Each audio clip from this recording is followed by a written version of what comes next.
is 6:54. For my final thought today, I want to talk about electronic cigarettes. Now, recently, the Trump administration announced it will be instituting guidelines that will put an end to flavored vapes and pull the existing ones off the market.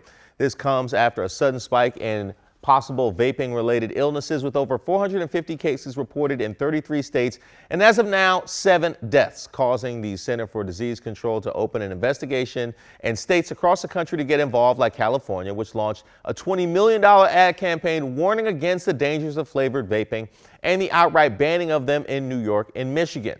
It took just a few hundred reported illnesses and 6 or 7 reported deaths for this entire nation to spring into action.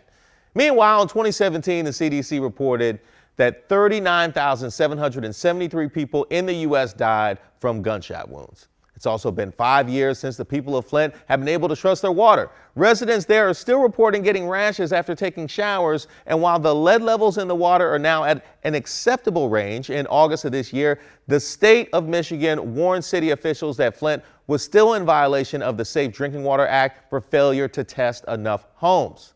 What has this nation's response been to these issues? In the case of Flint, finger pointing among officials and help for citizens there from celebrities. 5 years later, our response to gun deaths? Thoughts and prayers. No meaningful legislation. No discussion of meaningful legislation. Just tweets of concerns from our leaders and talks of the Second Amendment and God-given rights from the gun lobby.